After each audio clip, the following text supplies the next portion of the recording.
Here. Mr. Lay. Ms. Mott. Here. Mr. Conway. Here. 5 present, 2 absent. Thank you. Special order of business 3.1, introduction of new principals. Introduction of the newly appointed principals, Brendan Casey, Greenhouse Elementary School, Andrea Garvey, Wang Middle School, and Kevin Tracy, Lincoln Elementary School. Let me be the first to say congratulations, and please hit the podium.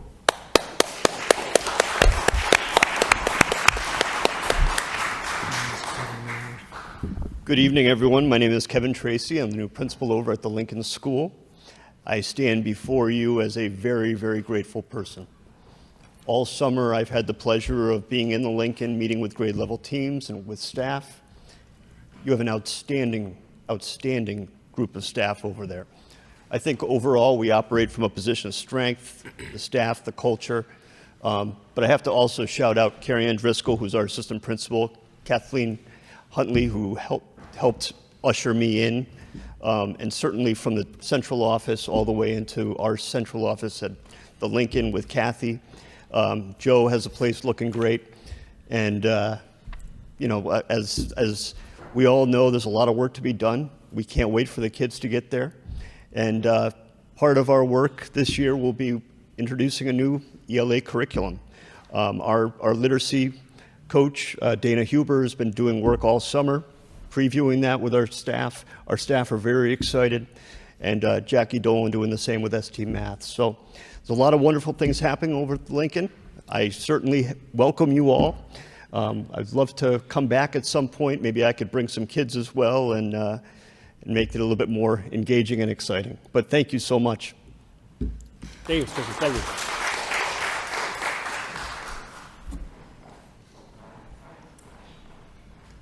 Good evening. Thank you for having me here tonight. I'm Andrea Goby. I'm coming to you starting my 20th year in the field of education, with the past 6 being among my best because I've been in Lowell Public Schools. So 3 years at the Robinson Middle School, which I tell everybody was my greatest experience so far in all of my 20 years, teaching 7th grade English in room 106 at the Robinson Middle School.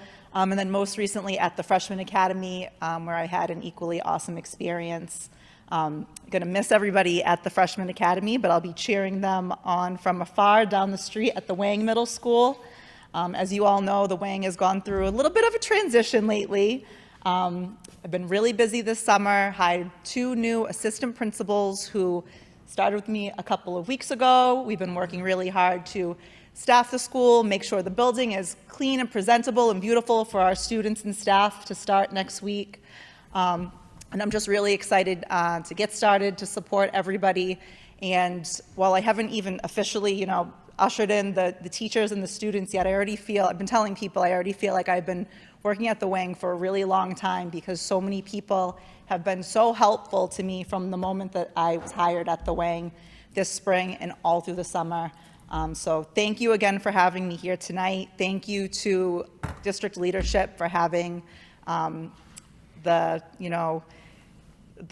wherewithal to hire me, and I'm really excited to support all of our students. Thank you all so much. Thank you. Good evening. My name is Brendan Casey. I'm the new principal at the Green Knowledge Elementary School. Thank you, Mr. Mayor, the school committee, and to the Lowell Public Schools leadership for having us and welcoming us to our new roles. I'm a proud Lowell Public Schools graduate, proud Lowell High School alumni, and just really appreciative to be back here and have the opportunity to lead the Green Knowledge in my 4th year. Spent 3 years as the assistant principal, and now we'll be stepping up as a principal. And as always, we appreciate your support, and thank you very much.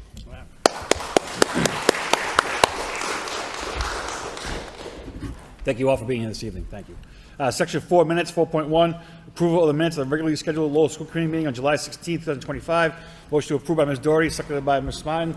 All in favor say aye. Opposed, motion passes. 5, permission to enter. 5.1, August 20th, 2025. Motion to approve by Mr. Bahu, seconded by Mr. Conway. Any questions? You're doing it right now, yes. Go ahead, Ms. Doherty. Okay. Thank you. My question is regarding the $204,000 expense for Specialized Elevator Corporation. It's to provide maintenance service to all school elevators, chairlifts, and state-required inspections services. And my question through you to the superintendent or his team, has this been something that has traditionally been our responsibility to pay? $200,000 for elevator maintenance? Dr. Hall, please. Traditionally, we've paid that, Ms. Doherty, the major repairs the city pays for. So this is just regular ongoing check maintenance. It's not major repair. Because we've had, I think, years of problems with certain elevators in certain buildings. So where does that fall? Is that on our side to do the regular maintenance, or is that on major repairs? Historically, we've done the regular maintenance, and the city's paid for the elevators themselves or major repairs to them. So this falls in line with that. So it doesn't necessarily mean we're not going to continue to have major issues with some of our elevators. I can't promise anything in regards to that. But Thank you. And then Hopefully I not. also wanted to ask about the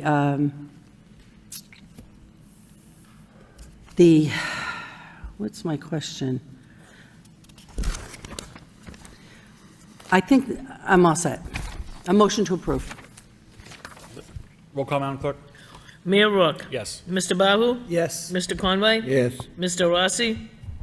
Yes. Ms. Doherty? Yes. Mr. Lay? Yes. Ms. Martin? 7 yeas.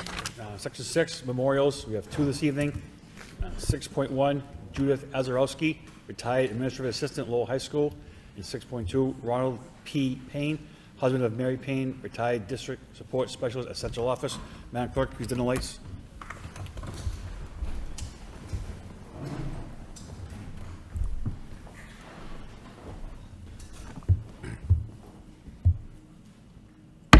May they rest in peace.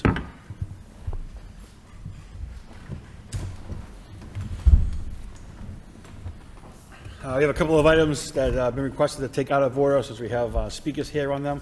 Any objection? We'll start with 8.1, the Lowell Schools Fund. Madam Clerk. LZ Noon.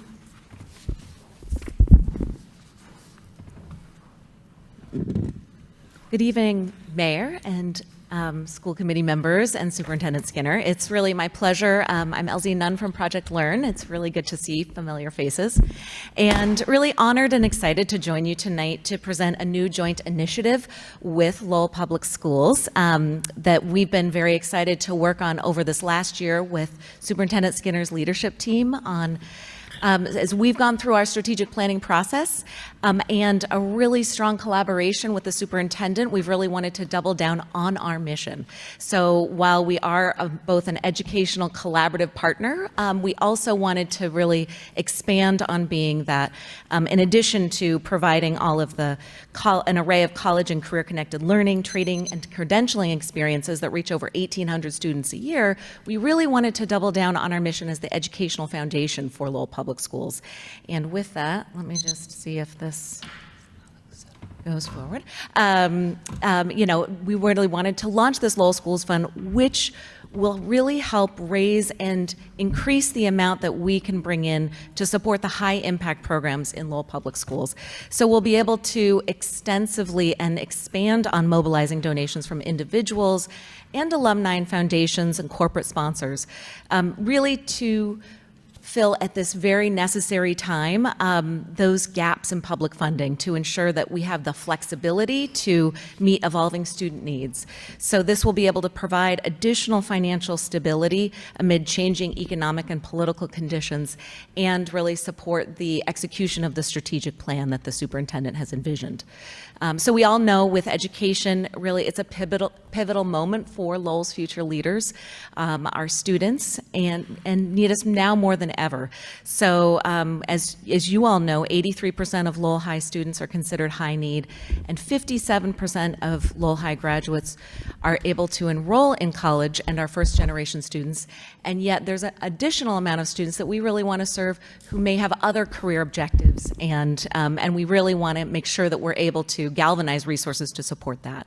So it will invest in priorities like literacy and early learning, college and career readiness, STEM, arts, teacher innovation grants, and those critical needs that some of those state and federal dollars just can't get to, and some private foundations can't quite get to. And I think we'll be able to do that through providing educators some additional flexibility to adapt to student needs in real time, help safeguard LPS against this economic uncertainty that now and then districts, especially urban districts with high needs, find themselves in, mobilize advocacy and financial contributions from an alumni network over 3,000 strong we've developed over the years, strengthen community support for our public schools, which we know is so important, by telling those overlooked stories. There are so many incredible stories of our student, their resilience, their surprising efforts to create and innovate in ways that we never thought possible. So really we're excited to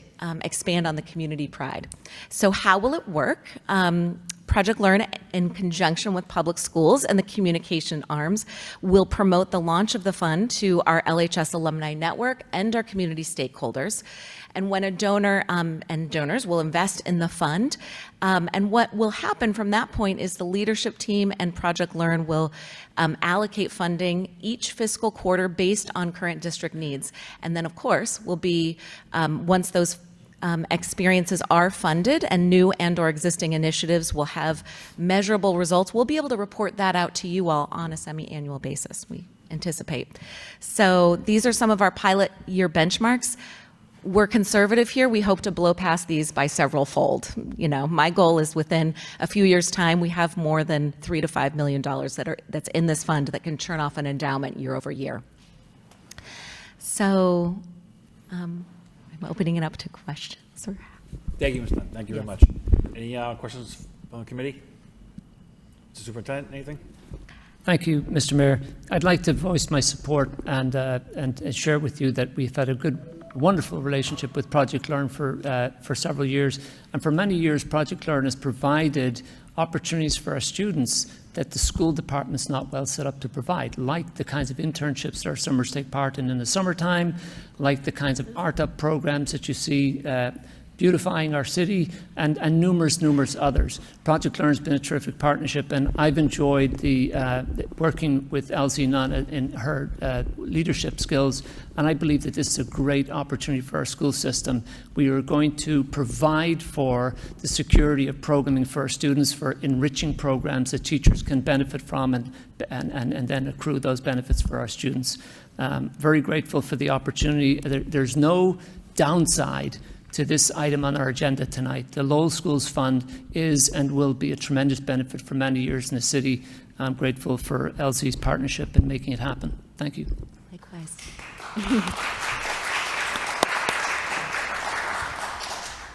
Any other questions or comments?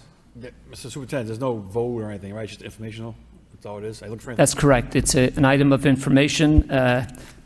If I step further, I say an item of celebration, but it was really informing the committee of our progress to date, and something that we are going to launch this fall and are very excited about. No vote needed, Mr. Mayor. Thank you very much. Thank you so much. The other item that was requested to take out of order, 9.4, approval of job description, HR manager, and permission to post. Mr. Superintendent, you want to go first, or have the speaker go first? Thank you, Mr. Mayor. On the agenda tonight, you have an approval for a job description. The funding for that position is in our budget and has already been approved. We're hoping tonight that we can receive approval from the school committee to post the position, the job description that's supplied in your packet. We have a terrific staff at central office, but we do have some gaps in our programming. We don't have a robust recruitment in particular, and we don't have some other features, in part because of the number of responsibilities that people in the Human Resources Office take on. I think the committee is aware of that. And then I will make further remarks and or answer questions as the committee pleases. But I do think we should hear from our registered speakers, beginning with Principal Dr. Kate McLaughlin from the Morey School, followed by Jamie Moody, who is principal of the Butler School. Ms. McLaughlin. I thought Ms. Moody was going first because hers is far more important than mine, but I'm here to elevate what she has to say. And to add on to what you said, I think it's really important. I hate being the old one that's been around a long time, but that's what I've turned into. And I think that the committee needs to know that we've also lost a lot of jobs that weren't necessarily in HR since I've been in the district. So I'll use a concrete one as an example. Our mentorship program, when we created that with Dr. Bear, I was the vice president of the teachers union. And just to run the mentorship program only and the first year teacher course, the Edvestors insisted that we hire a director and a coordinator just for the mentorship program. Right now, you have a teacher in a leadership role, and you just created an assistant to her, but she runs the mentorship program. She runs the entire LTA, including which has expanded to a master's program and now an ed specialist program. When I started in the district, we had a professional development coordinator who would handle all licensure issues and help people grow all of that. That job was cut 1 year as well. So there are a lot of jobs that are now in the HR department that used to be many people who all had clerks, by the way, all had administrative assistants. And so what you've done is, I'm going to be honest, as a principal, the onboarding and offboarding has gone very smoothly in my experience. The work functions of what most people consider, HR for if you worked in industry, those are done really, really well. What's tricky about education is the licensure process, and that's ended up falling to other pieces. When we had Race to the Top, part of Race to the Top was to have an assistant HR director just in charge of licensure and evaluation. And Dr. Hall has taken on all of that work in addition to his other work in operations and the legal work. So what we've done over the series of budget cuts over the last 20, I don't even want to say how many years I've been in the quarter of a century, we've cut, had other people take on jobs and then wonder why they're not done. And so that's one thing I would say as the history person, is that the HR department you have does great things, but they're doing too many. There are a lot of facets of education. And I don't want to steal Ms. Moody's thunder, but her points are even more important than that. So what she says, I echo. Thank you, Kate.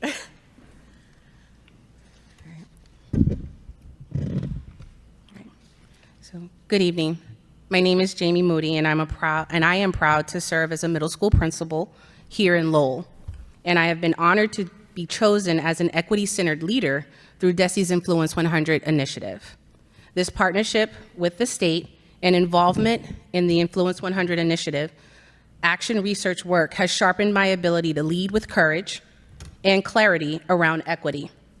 Through this work, I've learned that conditions matter. And if we do not intentionally build systems of support, our best talent will leave. I am here today to speak about a challenge I care deeply about: recruiting and retaining our educator workforce, specifically educators of color. Our district has named diversity as a priority. The true impact of this statement is felt at the school level, where leadership, culture, and daily experiences determine whether educators feel seen, supported, and sustained. When we say we want a diverse, world-class education for every student, I wonder, can that truly happen without a diverse, empowered, and supported workforce, educator workforce? Despite our efforts, we continue to struggle with the hiring and retention of diverse educators. And when I say diverse, I am speaking not only about racial diversity, but also linguistic, gender, and religious diversity. This is not just a recruitment issue, it's about conditions, culture, and coherence. Nearly 60% of the district's diverse educators work in my building. Almost half of my staff speak more than one language, and that did not happen by chance. It is the result of intentional hiring, inclusive leadership, and a commitment to belonging. Our team reflects our students because we have prioritized representation, mentorship, and culturally responsive practice. This should not be the exception, it should be the norm. Our district strategic plan, and particularly priority 3, highly skilled and innovative talent, calls for a diverse, expert workforce, but it does not explicitly name the critical roles principals play in shaping that priority. As school leaders, we are the first point of contact. We lead hiring, onboarding, and the culture building that drives retention. That piece is missing, and it matters. Currently, only about 18% of our district staff identify as people of color, while 81% of our students do. This mismatch impacts belonging, representation, and outcomes. So I urge you to support the addition of an HR manager dedicated to this work, someone who can partner with principals, Dr. Hall, and Superintendent Skinner to intentionally grow and sustain a diverse workforce. Why is this urgent? The challenge is multi-layered, yes. We need stronger recruitment efforts, but we must also build environments where diverse educators thrive, not just survive. That requires culturally responsive leadership, meaningful mentorship, and real opportunities for growth. The addition of an HR manager to support this work of recruitment and retention is a vital role to help move LPS with this work. Let's elevate the role of school leadership in our district's equity strategy. Let's align policy and practice, and let's invest in systems that make Lowell the kind of district where diverse talent educators want to come and choose to stay. This is not just an HR issue, this is a systems issue, it's an equity issue. And we are serious, if we are serious about delivering on the promise of equity for all students, then we must create schools and a district where every educator is supported to succeed. Thank you for your time, and we are ready to continue this work, and I hope you are too. Thank you.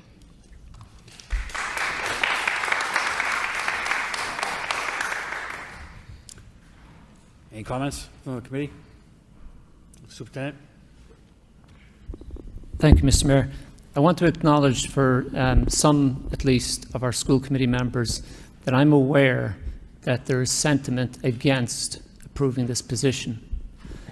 And I want to appeal to you on a couple of reasons. Some of the sentiment has been that we not add positions at central office and that we support the schools instead. That's been voiced at the school committee, and I respect it, and I've said that before. In my 2 years as superintendent, we have cut positions at central office. In my first year, we cut 8 positions. We've since cut other positions. This is the first time I've come to the school committee suggesting that we need a position. It's an obvious need. Please don't miss this opportunity to provide our district and our community what we need. Listen to the words of the principals. Listen to what they're saying. We don't have professional development director. We don't have a recruitment person. We have any number of other needs, and as Dr. McLaughlin is able to cite history on this. School committee members advocated for a Title I director when I didn't need or want one, but I respect the committee's wishes, and we have hired a Title I director. School committee members advocated for a student support services assistant superintendent and whole office. We did reestablish that based on the school committee's wishes, and of course I happen to think that that was a very wise choice. There are hard feelings about our school department budget, about city cash and so forth. I understand all of that, and it's difficult to overcome all that. Don't allow it, please. Don't allow it to cloud your judgment and prevent us from establishing the kind of central office services that our community deserve. I have not asked for any other positions. I have cut positions time and again, at the same time as we have completely revamped and restructured central office. The need for this position is obvious. If you have questions about it, please ask. I'm pleading with you to please support the addition of a very obvious need for our district. Thank you. Mr. Rossi? Yes, so I guess your position that was created under Joel Boyd, like the principal of the principals. So how does that integrate into the professional development for all the schools? I'm not sure if I understand your question, Mr. Rossi. So essentially, Assistant Superintendent Wendy Crocker-Roberge, right? So how does that position integrate into helping with professional development for all of our schools? I see, yeah. Well, so in a number of ways, it supports professional development. One of them is that, you know, one way of looking at Ms. Crocker's role, that she is professional development provider for all of our principals and leaders in the district. And that's a very valuable need. There are others I could do to sort of support that role, but I'm here to support HR. Ms. Crocker, as brilliant as she is and as wonderful as she does her work, does not support HR. But okay, so I guess I also have a question. So shouldn't it trickle down into like the principals and the teachers? And I guess that's my question, since we allowed this position to stay. How does this all relate to human resources? Because I believe it should. Like, what is the role doing, I guess, of assistant superintendent, Ms. Crocker-Roberge? So Ms. Crocker's role, Mr. Rossi, is primarily to supervise and support principals and other leaders in the district. She happens to have had an outsized influence by preparing various forums such as Leadership Academy, such as supporting various other departments, supporting our curriculum department in rolling out new curriculum, for example. I shared with the committee when we talked about our new strategic plan and how excited and proud we are of that. I shared with the committee when we did that it's primarily Ms. Crocker's work, or she was at least the most upfront leader in leading that work all of last year. I didn't come tonight prepared to support Ms. Crocker's position. I certainly could do so, but it does not support HR. There are obvious needs in HR. They've been recognized for years. If we were talking about this position in a different context, in a different time that wasn't politically charged, the committee would be begging me to hire this position. There's obvious needs. Listen to what the principals talked about and listen to what the needs are for our community. We need to recruit. We want the best staff for our district. We want diverse staff for our district. We have to make a deliberate effort to recruit that staff. And I've worked for the district. I've been there, I've done that. I've got the T-shirt, right? And professional development is not strong. So why is that not an area that we're building up upon? Instead of like whatever it is, I mean, we don't have reports on what Ms. Crocker-Ruberge is doing to help the schools, right? So we get the reports, right? And we're grateful for that, but it's all a data collection. But what is she doing to help overall in helping our principals to be able to put together a strong professional development? Any other comments? Ms. Doherty, go ahead. Thank you. I'd just like to start by saying I very much support this position. I have some suggested changes on the job description, but I absolutely think we should move forward with it. It has been my concern for a number of years, especially with prior administrations, that we lost having that HR person responsible, not for the professional development of principals, but really for the culture and systemic changes that we need to make with this district. Because as we heard from two highly credible principals, we need to not only recruit strong talent, we have to provide an environment where they want to stay in Lowell. We know we've been through negotiations. We know we try to be very competitive with our salary and our benefits. And I love to tout, whenever I speak to educators across the state, that Lowell is a place where you can grow. You can be a para, and we'll help you become a teacher, or we'll help you get your master's degree so you can be a more advanced teacher. Not every district offers that. That, as well as our competitive salaries. We also know that this field is getting more challenging every day. Since the pandemic, it continues to be challenging, right? We need to support the good talent that we're first able to retain and then keep in the district. And for all the years, and I'm coming on my 18th year, and I'm looking at the exit, and I feel so strongly that I want to feel like when I walk away from this role that I can say, yeah, we've got some things in place that we can continue to grow. We continue to make progress. I think we've got a good strategic plan here. It's built on attracting and retaining good talent. We've had issues with the prior administration where we had so many complaints. Really, I saw so many really good people leave the district and go, I knew people who left the field. One was my own daughter-in-law. She's done teaching. The whole pandemic and the stress and all that, it was heartbreaking for me. But many were really good people who just went to other districts. We lost them to other districts because we didn't have the supports in place to make these people feel supported, heard. I believe this role, when it's done properly, and as I said, I would have some specific changes in the job description, that we really do get an HR professional who knows the laws, who knows how to create a culture that's supportive. I think that this is absolutely a role that we need right now in order to continue to make progress.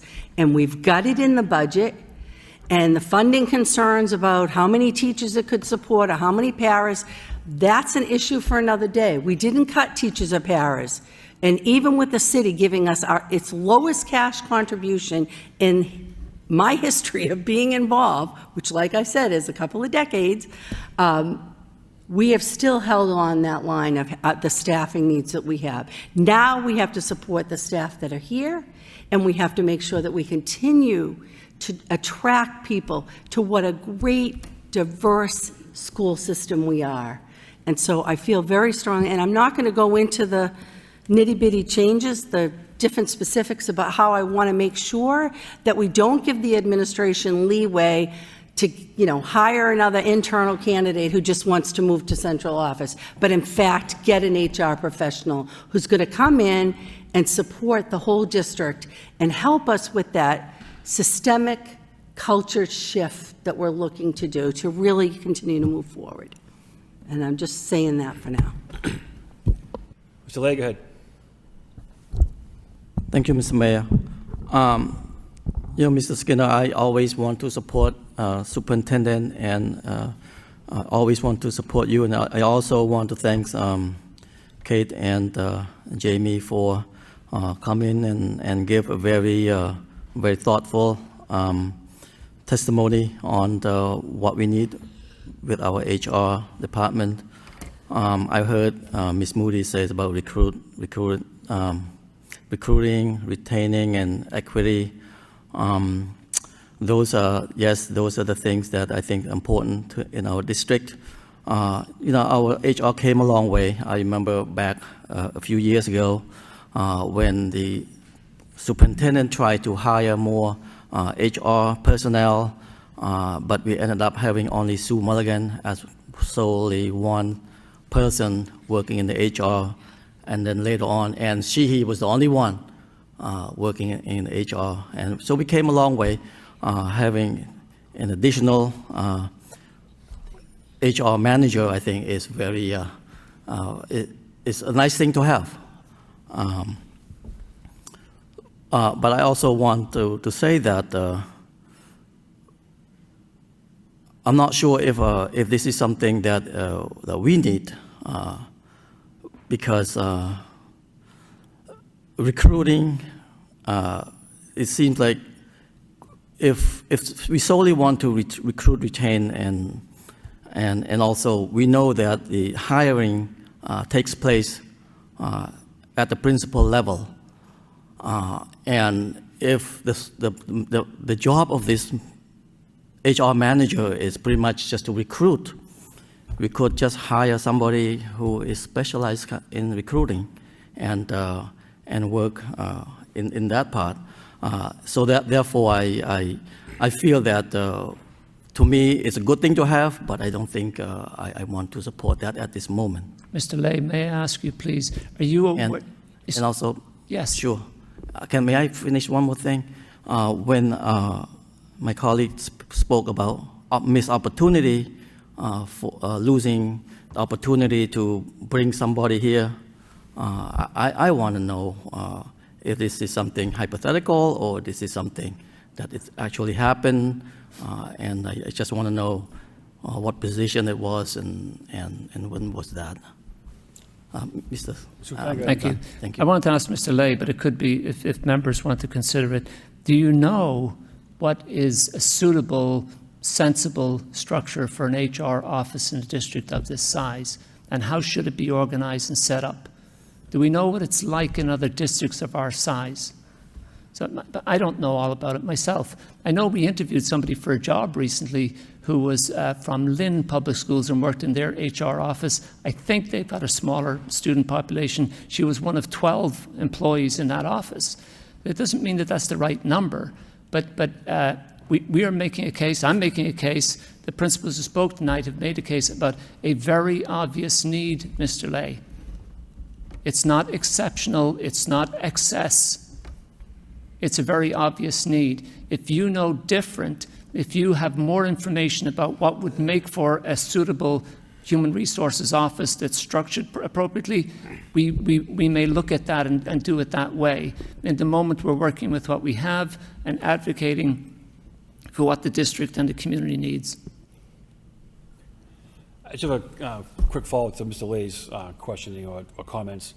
So if our principals hire their own staffs, is that correct?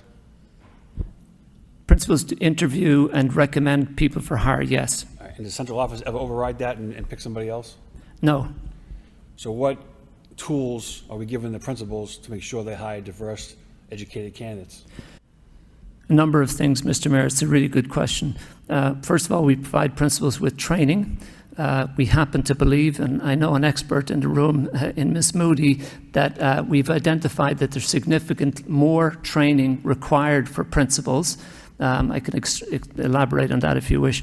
But we provide training, Mr. Mayor. We also vet candidates to make sure they have the right credentials. We do some additional vetting and processing when the principal recommends somebody to be hired.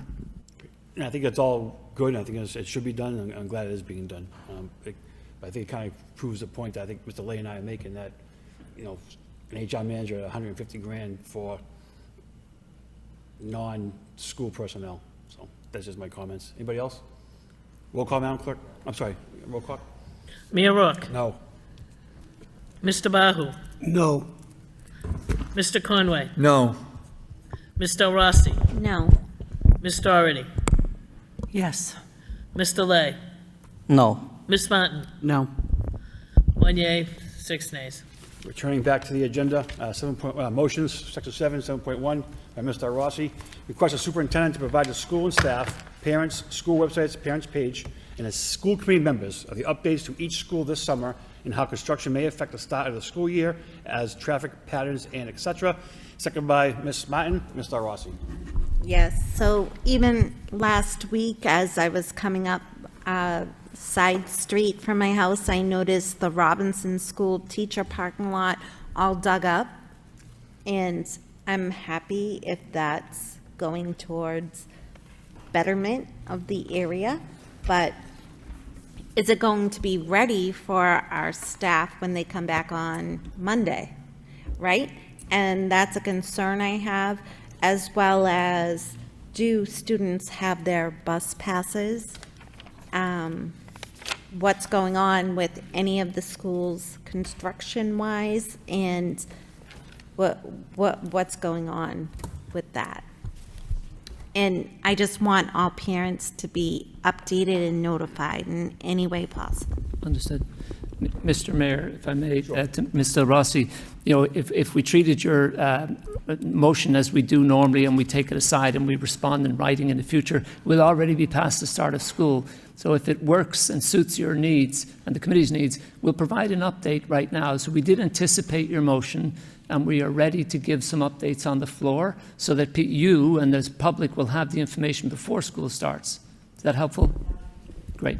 So maybe we could start with Dr. Hall and say construction issues and building issues that Mr. Rossi referred to. Sure. I did want to warn you, this will be my largest report ever. I know I'm generally brief, but we have had a great summer. There was summer school, but the city, I'd like to thank them for their dedication to this. The mayor, the city manager, the DPW, and the council have all been leaning forward to apply money to our schools to make improvement. And of course, Ms. Doherty and the subcommittee has met with the facilities subcommittee of the city and focused on particular areas, and we are making progress on a lot of them. So I did want to go through some of them just to answer Ms. Del Rossi, and thanks for this motion. The bus passes are out, and the Robinson is expected to be lined and striped soon. I think people are familiar with all the work around the Riley and the Sullivan on Douglas Road too. That's going to be phenomenal in a few weeks with all the sidewalks and the safety improvements and the playground work. But just to go over some others, the AC chiller in the Pawtucketville Memorial, which the facilities subcommittee has been focused on, that finally got addressed. We are soon focusing on the roof design bid, which will come out soon. We don't have a date on that, but the long-awaited AC chiller and HVAC controls are in. The Merklin and Robinson have received new parking lots. Those are going to be lined and striped soon. A lot of work was done on the John d'Arc site, which the committee funded to have our soon-to-be state-of-the-art special ed facility where they expanded a classroom and removed a wall, added a carrying beam, and painted drywall, mudded a particular room for an enhanced learning environment. The Daily School converted an old music room to a medically fragile sped classroom. DPW Lands and Buildings was instrumental. The electric department and outside contractors all worked together to make this room ready for the classroom. This is expected to be completed in the middle of next week. There were huge painting projects throughout the district, which typically hasn't happened in past years, but the Rogers STEM Academy and the Freshman Academy had large projects, and there are smaller projects at the Green Elge, Bartlett, Pawtucketville, Moody, Central Office, and Morey, which occurred. Additionally, carpets were replaced in the Butler School music room and band room, the Moody School main office and principal office, several rooms in the Cardinal O'Connell, the Lincoln School foyer, and in the VCT room in one of the hallways. Also at the STEM Academy, they installed a 300-foot fence around the playground to separate it from staff and parking. And, you know, again, I wanted to stress for the public, the school committee funded new modular classrooms there that made a huge difference last year. This is one of the improvements to that to make it safer for the children.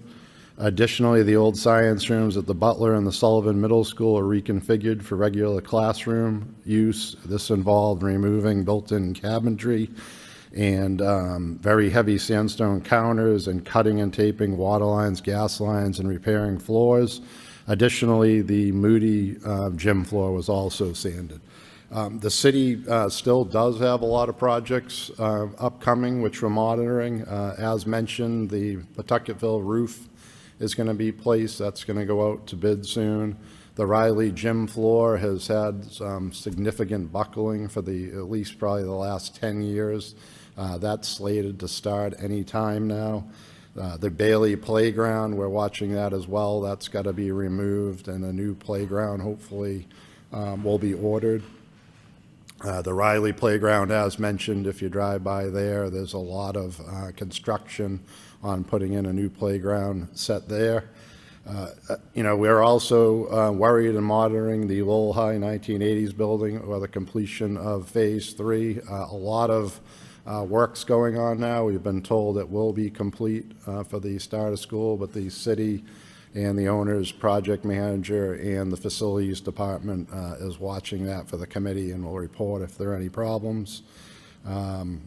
Additionally, we're going to be excited. I know the city's planning it out, but we're eagerly awaiting, you know, the additions that will occur on the John Dark site so we can move the Chelmsford site there. And the holdup, as the subcommittee knows, is getting the elevator in place. So all that seems to be moving forward. You know, I'd like to thank the committee again for their focus on this. We plan over the next year, per the superintendent's direction and in the strategic plan, to provide you more information so you can weigh in and lobby the city as needed and how you feel appropriate. Mr. Rossi? I know you just said a lot, but I'm a visually, perceptually challenged parent. Bring my kid to school. What do I need to look out for at any of the school locations? And is Mr. Leahy still here? He might be able to answer some questions. I think Ms. Del Rossi, obviously, it's more when you go to a new school with a new kid, the first 3 days are extremely, Crazy. I guess, unsettling or chaotic and exciting, too. So I would just encourage everyone to be extra vigilant, take your time, and we know it's a transition, but I would just be most worried about the traffic and being safe. I don't think there are any major hazards that you're going to encounter as a parent Okay, at thank this you. time. All right. I'm sure everybody's noticed over the past couple of weeks, a lot of the crosswalks around all of our schools have been redone, so that's ready to go as well. Mr. Hall, the 25 years I've known you, it's the most I've ever heard you speak. Well, again, I'd like to thank the mayor, you know, and the city for the help. Mr. Conway? Yes, Mr. Mayor, through you to Dr. Hall. I just have two quick questions. The Riley School, how long will it take for that playground to take place. It may take up to another month, Mr. Conway. They're making a lot of progress, I've noticed, and I think all the roads are going to be looking good too. I've had a few calls on that, and I took a look, and it I'll get an exact answer for you from. And one other thing too is the high school. I've received a lot of pictures in the last few days. There's a lot of work, obviously, that still has to be done. Do we have a plan, if, through you, Mr. Mayor, to the superintendent?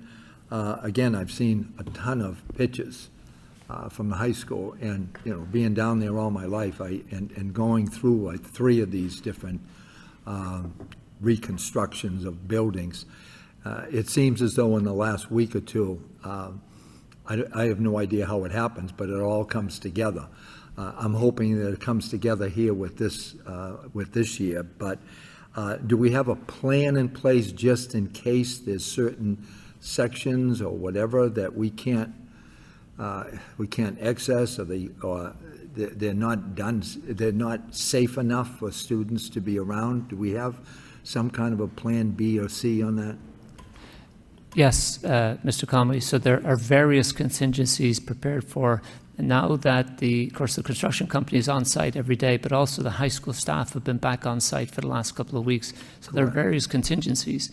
However, the construction company, and I believe Mr. Bahu witnessed some of this when we met at the school building committee meeting last Thursday evening, the construction company said very firmly, it's not a question of if we'll be ready, we will be ready. And so, and they are convincing with their plans. I remember this time last year, something similar about that main entryway to the high school 2 days before they opened. But at that time, they worked right through the weekend. But it was beautiful and ready. And they're convincing us that they're a little bit further ahead with this year's work than they were last year. And they told us fervently, it's not if, they will be ready. And but in addition, there are contingencies. I've heard those promises before, and not all of them are fulfilled, quite frankly. Yeah. We will be ready with contingencies if they're needed, Mr. Conway, excuse me. Yes. Okay, thank you. All those in favor say aye. Opposed? Motion passes. 7.2, Mr. Rossi requests the superintendent to report on student schedules at Lowell High School before they start the school year. Seconded by Ms. Doherty. Mr. Rossi. Yes, being aware that we cut the scheduler position and knowing that the start of the year is crazy regardless. So I just want to make sure that most of our students have a schedule out and they know what's going on. And there's some type of cushion to make sure that these kids are okay, because for our 8th graders coming into the freshman academy, it's very overwhelming. And if they don't have a schedule, they're the population I'm most concerned about also. For what it's worth, Mr. Rossi, all the members of the Rourke family going to Lowell High next year have their schedule. So I checked basically on when I saw your motion. Thank you, Mayor. Thank you, Mr. Mayor. Mr. Rossi, again, we anticipated your motion, and Ms. Crocker took the liberty to prepare a response for you that she can deliver. Ms. Crocker, please. Thank you, Mr. Skinner. As of August 15th, the Lowell High School was successfully loaded and committed. There are no fatal errors, which is the doom term that we look to avoid.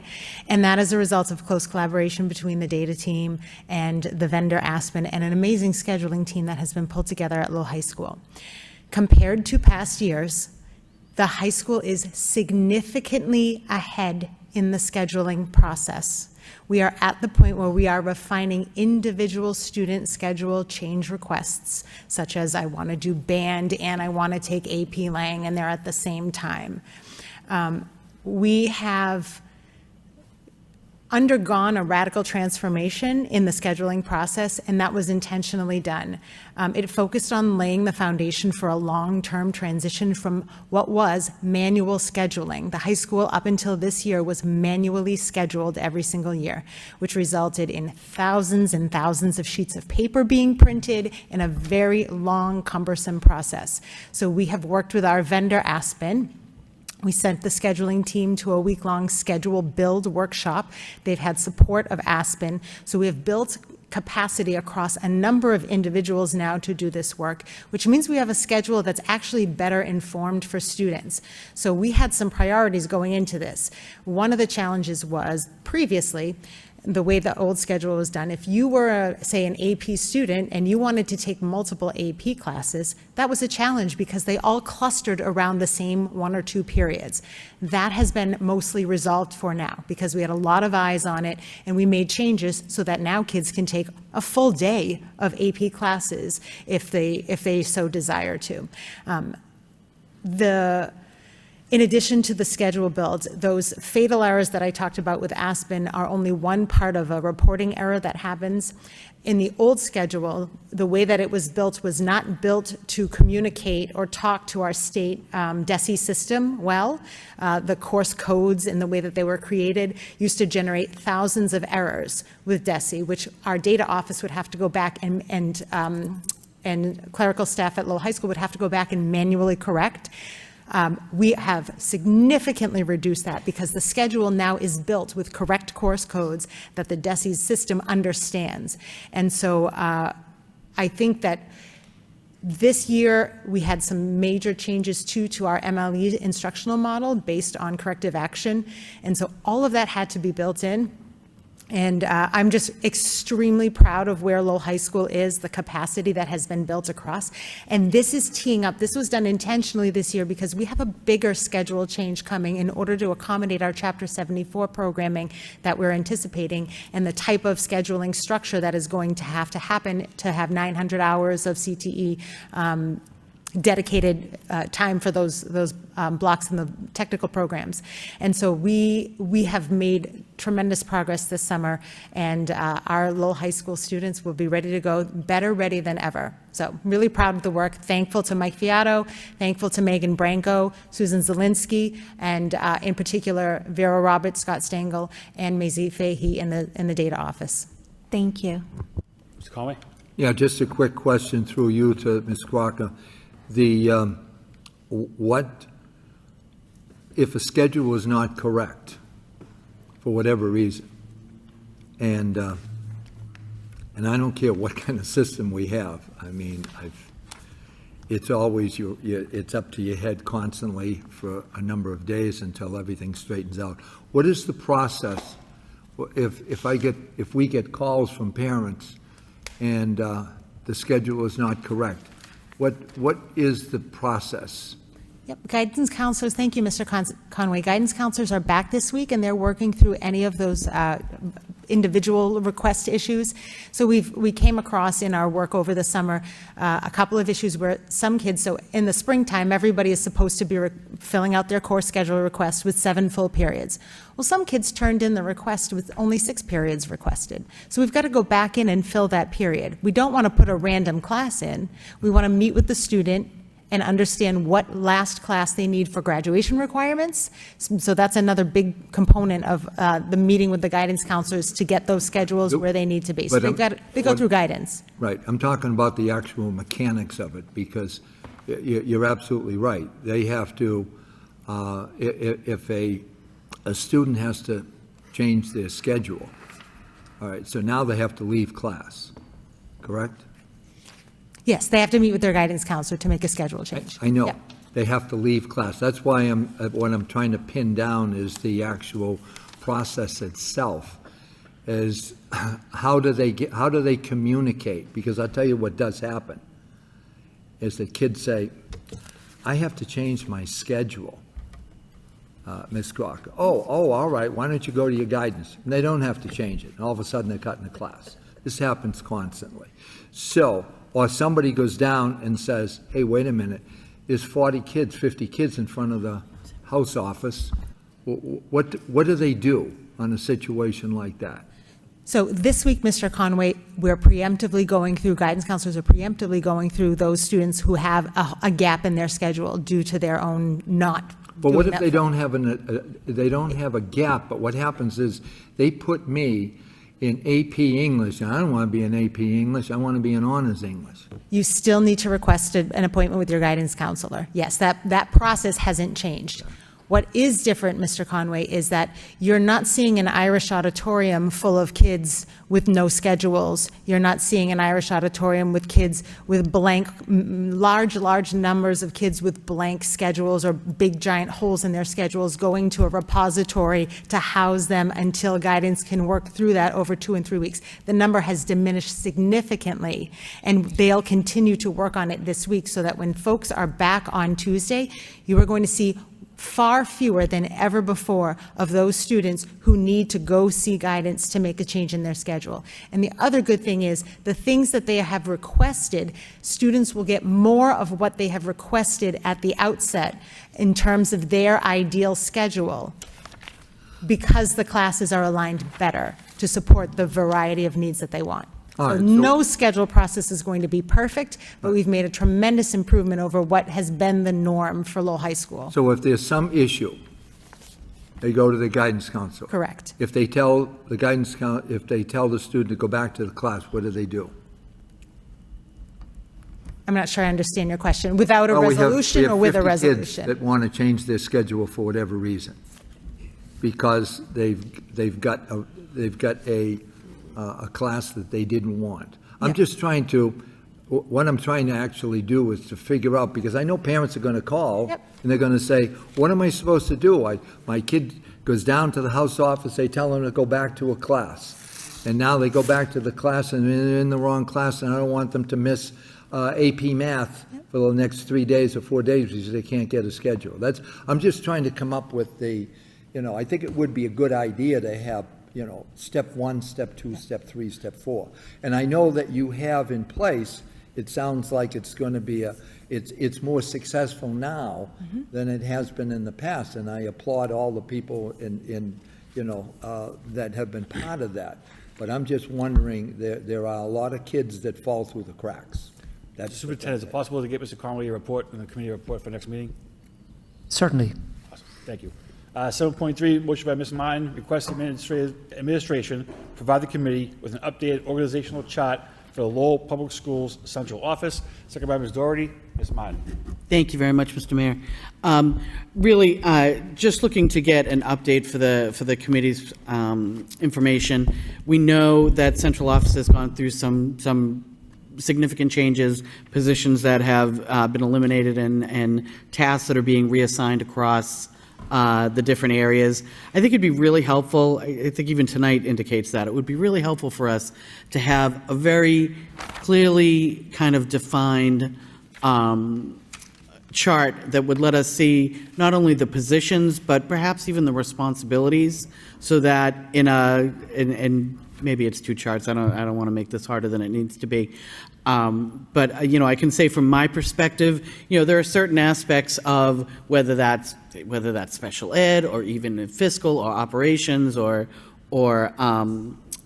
principal work. Like, I think if we could have a sense of where all of these tasks are living right now, it may give all of us an opportunity to have a better understanding of where things may shift, where we may be able to, find some efficiencies that may free up resources for other needs that the administration is trying to put in place.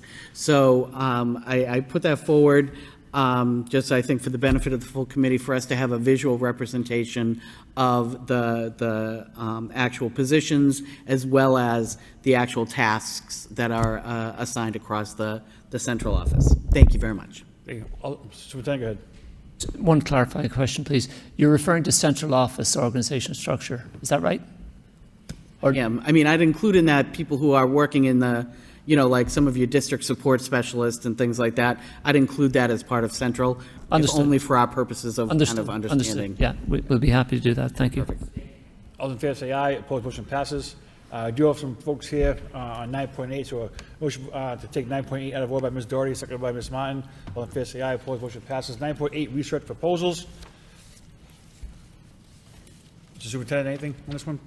Call for a roll call. Thank you, Mr. Mayor. The research proposals are in the school committee packet, and it's just a question of the school committee voting to approve that this research would occur. If there are no questions, we just need to vote, Mr. Mayor. You got a motion to approve by Mr. Conway, seconded by Mr. Bahu. Roll call. Mia Rourke, Yes. Mr. Bahu, Yes. Mr. Conway, Yes. Ms. Del Rossi, Yes. Ms. Doherty, Yes. Mr. Lay, Yes. Ms. Martin. 7 yeas. Returning to 8.2, strategic goals, 25-26. Mr. Superintendent? Thank you, Mr. Mayor. In the past couple of years, we provided these strategic goals actually a little bit later. It's a little bit easier this year because our strategic plan is much more delineated, our new strategic plan. And so these goals and the measures were already seen by the school committee, in a sense, in the strategic plan. What this document does is it pulls out from the strategic plan all of the goals that we're intending to accomplish this school year. And so they are listed as is typical under the strategic priorities that are part of the new strategic plan. Mr. Rossi? So the February 18th date, that it's only one date. It falls on the February school vacation week because it's the third week of February. Do you mind pointing where that is, Mr. Rossi? Different response. In 2026, the February 18th date. Yeah, it's a different report. Right now, we're just doing the strategic goals. Oh, I apologize. No problem. Yeah. I, No problem. Good. okay. 8.3, response to a motion by Mr. Rossi, June 11th, 2025, regarding student health at school with DPH. Mr. Rossi? I just thank you for the inclusive report. It was informative, and I thank you for all the information in there. 8.4, motion response by Mr. Bahu on July 16th, 2025, regarding annual attendance update. Mr. Bahu? Sure. Thank you so much for this report. I can see our attendance has been going up, increasing over the past number of years. We're still waiting on a few reports from the state about chronic absenteeism. So we'll sort of wait and see what that looks like. But ultimately, I also see that, increasing student attendance is in the strategic plan as well. So, let's just keep moving forward, keep an eye on it, and hopefully we can just keep getting students to attend schools at a higher rate. Thank you. 8.5, motion response, Ms. Doherty, May 21st, 2025, regarding maintenance of effort from the city and prior to certification. Ms. Doherty? Thank you, Your Honor, and thank you so much for this report. I appreciate that you didn't print out the 300 pages. Very cool. Couple of quick questions. Why are we using, if I understood the report, it says the MOE agreement between the city and school department that has been used for report filing in recent years was to 2007, when we have a 2011 memorandum of agreement, which I believe I actually was one of the signers on that. So why are we not using the more recent memorandum of agreement? Does anyone know? Dr. Pinto, please.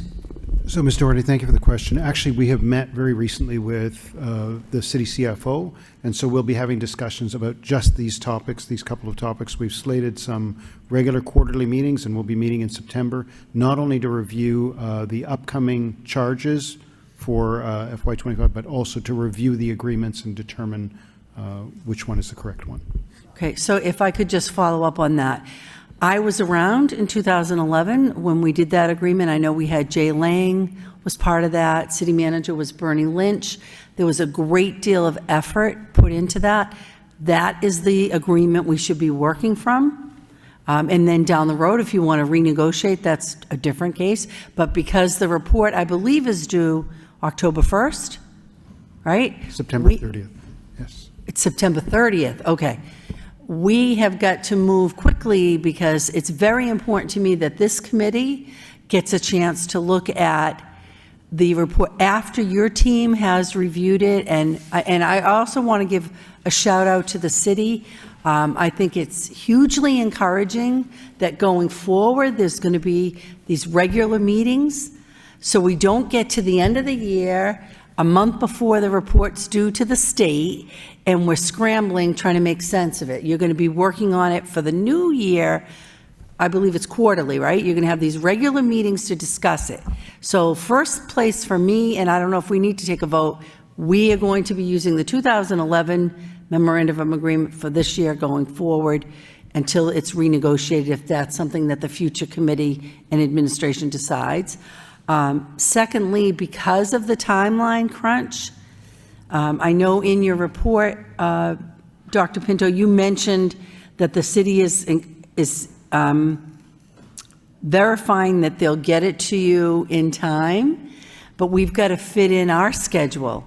So we meet September 17th, this body, and if we're going to see it before you sign on the line, that means you have to have time to go through it with your team, ask any questions with the city, because I want to see it after you've had a chance to look at it, not simultaneously or before. It doesn't make sense.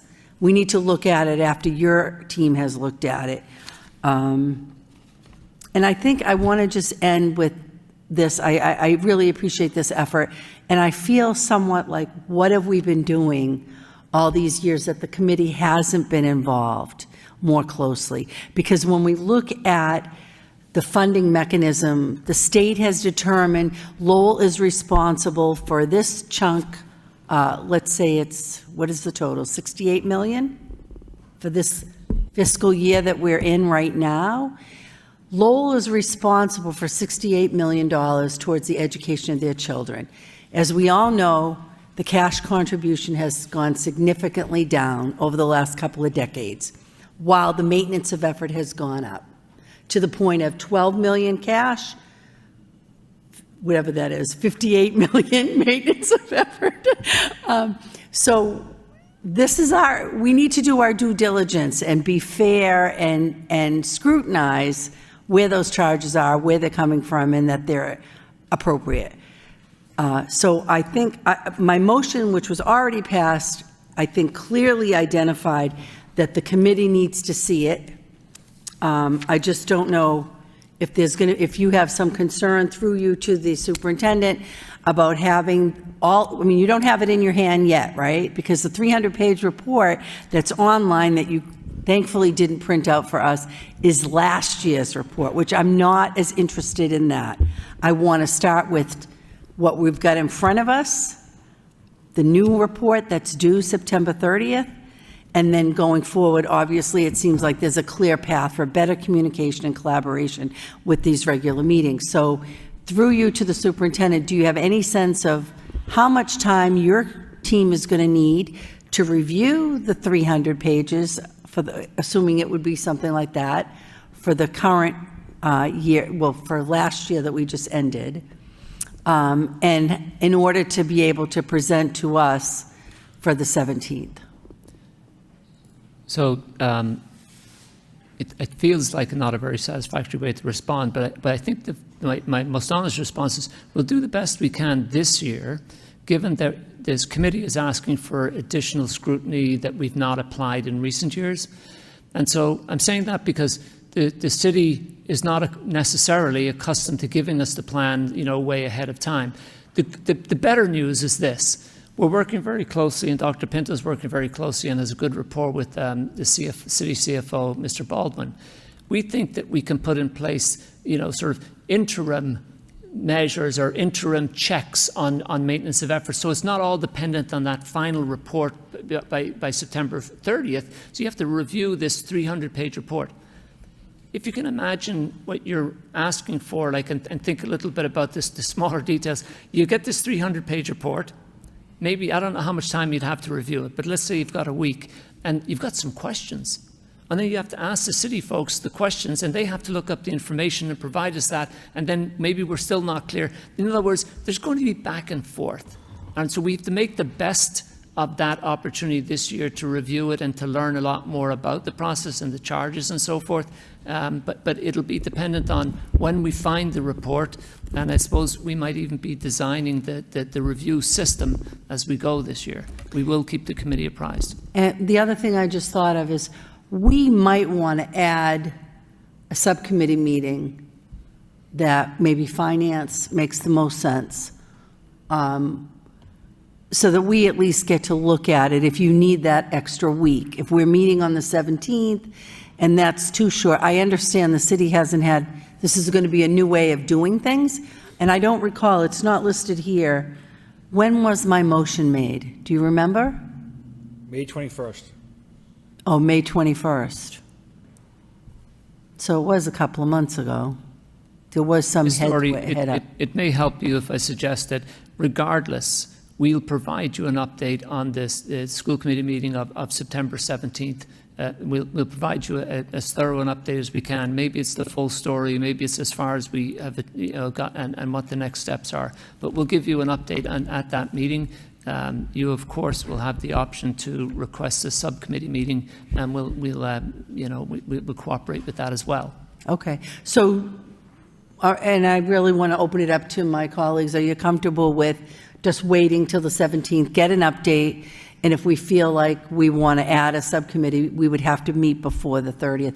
I don't know if the state, that's another thing that maybe you could look into, Dr. Pinto, if the state allows an extension on that deadline, and how big of a deal that is, I don't know. But it is tight. Or you already have information on that? Yes, so Ms. Doherty, I have had some experience with this, and they are flexible. So I can appeal to them, and with a reasonable rationale for extension if necessary. Okay. Victoria, all set? Yeah. Mr. Sure, Bauer. and of course, on this topic, is the city required to give us this report just before September 30th, or are they required to give us the report somewhere 2 weeks before the 30th, before it all gets approved? How does that work? Thank you, Mr. Bahu. I don't have a specific date, but the city CFO has been very amenable to delivering the report in advance and reviewing it with us so that we have an opportunity to discuss and ask our questions in advance of the filing of the end-of-year report. We'll take this maintenance of effort and use it to populate the end-of-year report that we submit to the Department of Elementary and Secondary Education. Sure. So he's agreed, he and his team have agreed to review it with our team. Sure, and this is sort of uncharted waters.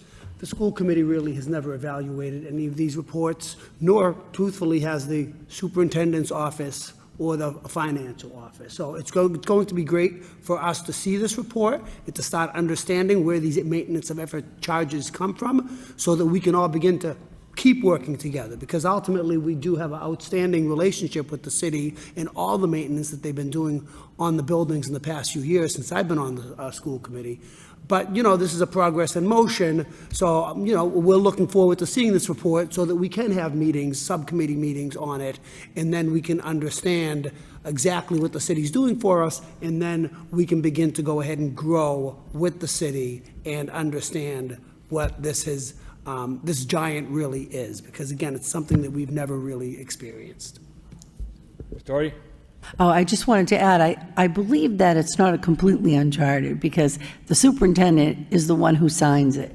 You send it back to the state with some signature. We have not been involved, but I think that really we should going forward. And I think the quarterly meetings are going to be huge in terms of the collaboration and the communication, so that's very encouraging. Thank you. Excellent. 8.6, Lowell High School construction update. I think pretty much everybody knows what's going on over there. Anything new? Dr. Hall actually provided quite an update, Mr. Mayor, a short while ago, but in addition to that, I can mention, I think I hinted at it earlier, Mr. Bahu and I both attended the school building committee meeting last Thursday. There's a packet from that meeting in the school committee packet tonight. And so these are different means to give you updates. If there are questions, we'll be happy to take them. Thank you. 8.7, personnel report, August 2025. Mr. Superintendent. School committee members, you have that report in your packet. You can consider it a report of progress, and or we will take questions if you have them. Ms. Doherty. Two quick questions. When was the last personnel report we got? This one says it's dated August 14th. Does anyone know? Are these coming quarterly or? I don't know, Ms. Doherty. I recall in the past we had made a suggestion that that this is a timely suitable time in the year to provide the report when we know the retirements, when we know where we are. So I think, if I'm not mistaken, we agreed at some point to make this particular report an annual report, and this is why we're presenting it to you tonight. There are other reports that we provide at a more throughout the year as well, including hiring updates in our KPI documents every quarter. And then my last question on this, we had, I believe under Section 2, there were 19 resignations. Do we know how many exit interviews were conducted from those 19? I know, Ms. Doherty, that each and every staff member who's leaving, not just resignations, are offered exit interviews. And as far as I can tell, because my secretary has been conducting many of them, that there's been quite a few. I don't know if Dr. Hall wants to give an exact number based on the resignations. I don't have an exact number now, but I can provide that info. I thought we had a motion a while back that, and it wasn't necessarily from me, but just this idea of getting some of that feedback, for the committee to hear what are some of the thoughts that were, and not position specific or school specific, but just, what we're hearing from staff who are leaving are some of the reasons. We can certainly provide that. I thought we had asked for that before, so. Yeah, thank you. Can I just put a request in, because I've heard parents talking about teachers who have left even over the summer, that maybe there's some type of communication so that their student knows who they're getting this school year instead. And I know it's a lot of hustle bustle on you guys' parts because you don't expect this stuff, but just so kids know what to expect going forward. That's what the schedule is for, right? Yeah, thank you. Go ahead. Yeah, thank you, Mr. Mayor. Mr. Rossi, I would encourage you to channel parents towards the school if they know the school their child is going to. The schools have all that information and be happy to share it. If anyone has difficulty getting the information, please have them call my secretary and we'll get them the information they need. I need a motion to accept the reports of the superintendent, 8.1 through 8.7, as reports of progress by Mr. Conway, second by Mr. Lay. All in favor say aye. Opposed, motion passes. Moving on to, 8.8, home education. Motion to approve home ed by Ms. Doherty, second by Mr. Rossi. Roll call. Mayor Rourke? Yes. Mr. Bahu? Yes. Mr. Conway? Yes. Mr. Rossi? Yes. Ms. Doherty? Yes. Mr. Lay? Yes. Ms. Martin? Yes. Section 9, new business, 9.1, approval to accept and expend allocated FY26 awards. Motion to approve by Ms. Martin, second by Ms. Doherty. Roll call, Madam Clerk. Mayor Rourke? Yes. Mr. Bahu? Yes. Mr. Conway? Yes. Mr. Rossi? Yes. Ms. Doherty? Yes. Mr. Lay? Yes. Ms. Martin? 7 yeas. 9.2, budget modification request. Motion to approve budget modification request for $198,332 by Mr. Rossi, second by Mr. Bahu. Roll call, Madam Clerk. Mayor Rourke? Yes. Mr. Bahu? Yes. Mr. Conway? Yes. Mr. Rossi? Yes. Ms. Doherty? Yes. Mr. Lay? Yes. Ms. Martin? 9.3, approval for the building services MOA for Dr. No, Jim. no, I'm sorry. got pulled. Oh, Got pull, withdrawn. right, pull, I'm sorry about that. 9.5, request wage increase for special education nurses. A motion to approve the wage increase by Ms. Doherty, second by Mr. Conway. Roll call. Mayor Rourke? Yes. Mr. Bahu?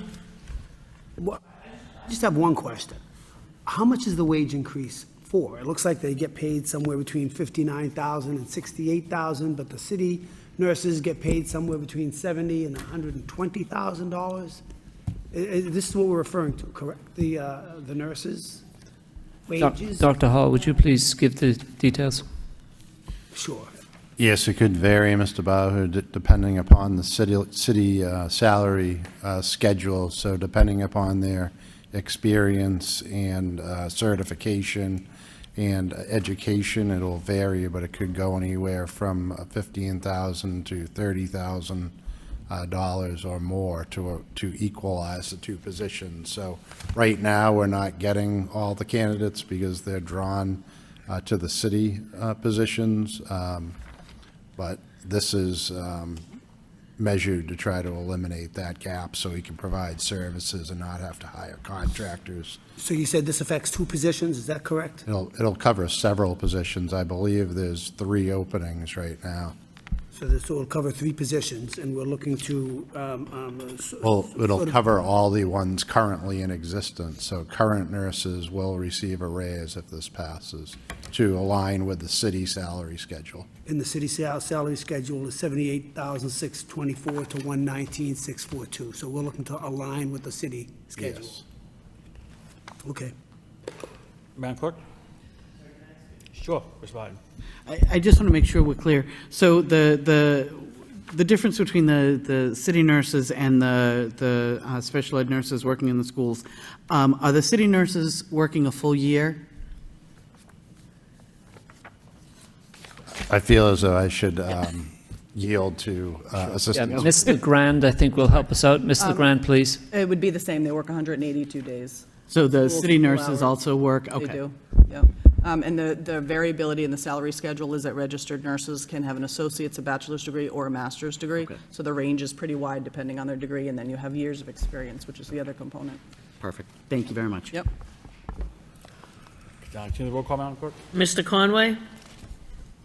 Yes. Mr. Rossi? Yes. Ms. Doherty? Yes. Mr. Lay? Yes. Ms. Martin?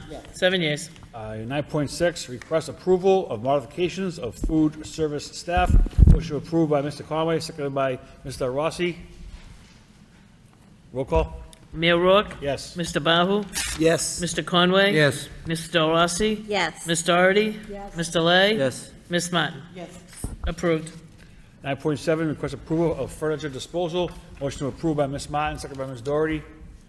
Roll call? Mayor Rourke? Yes. Mr. Bahu? Yes. Mr. Conway? Yes. Mr. Rossi? Ms. Doherty? Mr. Lay? Yes. Ms. Martin? 7 yeas. 9.9, request to approve the 2025-2026 school committee meeting dates by Mr. Rossi, seconded by Mr. Bahu. Roll Wait, call? one question. Oh, yes, The please. February 18th meeting day, it's during February school vacation, and I have a very demanding 7th grader now that likes to go away. So at any point in time, you can file a motion to skip that meeting or to cancel that meeting. Okay. I would support if I was here, okay? All right. Thank you. got it, yes, all right. We frequently cancel that meeting, I believe. Roll call, Madam Clerk? Mayor Rourke? Yes. Mr. Bahu? Yes. Mr. Conway? Yes. Mr. Rossi? Yes. Ms. Doherty? Yes. Mr. Lay? Yes. Ms. Martin? 7 yeas. Section 10, convention and conference requests, we have 2 this evening. 10.1, out-of-state request, Lowell High School to Manhattan College cross-country. And 10.2, overnight request, Lowell High School to Fort Devens, Mass. Motion to approve by Ms. Doherty, seconded by Mr. Conway. Roll call, Madam Clerk? Mayor Rourke? Yes. Mr. Bahu? Yes. Mr. Conway? Yes. Mr. Rossi? Yes. Ms. Doherty? Mr. Yes. Lay? Yes. Ms. Martin? 7 yeas. Motion to adjourn by Ms., oh, sorry, Ms. Brown, go ahead. If I could just take a point of personal privilege before we wrap up the meeting, I just want to issue a gentle reminder to my colleagues on the school committee. We will be expecting to receive the superintendent evaluations back into the, I believe to Mr. Hall, the HR office, it to be compiled into one document for all of us. The goal is that we would be presenting this at our first September meeting. So that is coming up more quickly than I'm sure any of us would like to realize. If I could, and I say this primarily for myself, but perhaps others will benefit, I'd love to get an electronic copy of it emailed to me, please. There you go. So if I could make that request to have it sent out to the full committee so everybody has an electronic copy, we can get those filled out and turned back in. And again, I believe it was the end of August, but I don't know the date off the, is that correct? August 29th. Okay. I think August it was, 29th. wasn't it August 29th? August 29, deadline. Sounds good Yeah. to me. I knew it was the end of August. That's enough for me. Mr. Thank you very much, Mr. Mayor. You got it. And I have some very old constituents who are asking me about meeting agendas being posted at the right time, like 48 hours ahead of time, like on the Friday around noon time. So if we could start posting the agendas, even if there are changes, that's fine. But if we can start posting the agenda adjacent to the city council. That would be helpful on Friday afternoons. We can work I on that. get it. I think I've been an offender of not getting motions in on time and or making them incoherent. Yeah, just for clarity, the city posts on a Friday because their meetings are on Tuesday, and so they have to get it, that's the 48 hours. We typically post on a Monday because 2 days is to the Wednesday. So we are complying with the requirement. If the committee prefers and would like it to be posted sooner, we can work on that. I thought that was why our motions had to be in by 10 o'clock on Friday. The reason your motions have to be in by 10 o'clock on Friday is because we prepare a packet that we've committed to give you on Friday evening. So we need to give, if we're going to give you that packet, we need to prepare all the materials ahead of time. I just thought traditionally it was online when the city was online, but. So my understanding is that I don't know if this is exactly accurate, but the city closes at noon on a Friday. I don't know if that was always the case, but so if we want to have it posted on a Friday, we need to get it to the city somewhere between 11 and 12 on a Friday, and I'm not sure that that's practical. The city's not available if the staff at the city can't post it for us on Friday afternoon. Our clerk requests motions be in by 5 o'clock on Thursday, just if that matters. That would help. Then we certainly could accomplish it if we did that. Ms. Martin? Can I go out on a limb and ask, is it really the motions that are holding this up? No, not at all. But like if the motions are coming in on a Friday morning, then the rest of the packet sort of follows with that. We're preparing the packet all that week usually, but there's always whatever the deadline you set, somebody will be coming in with something for the packet in time for that. If, as the mayor said, the motions are required by Friday evening, if you agree to that, then we'll prepare the packet Friday morning and try to post it before noon. But the city meets every week. We meet every other week, so we have more time. I mean, your team has more time than the city does anyway. But Mr. Mayor, can I clarify, are we agreeing that we should, that motions be in on a Thursday? Of school committee meetings of that week, yeah. Yes, okay. Do that. Mr. Lay? Mr. Mayor, thank you. I feel that we're doing fine the way it is right now. I'm a guilty party who sent the motion in at very close to the deadline, or sometime You're not alone. right on the deadline. So, Mr. Lay, once again, I agree with you. That's right, yes. if the motion, I mean, if the agenda is posted on a Friday afternoon or Friday morning or noontime, I don't think that make that much difference. So I prefer to keep the way we're doing. Thank you. Motion to adjourn by Mr. Rocha, second by Ms. Doherty. Good evening.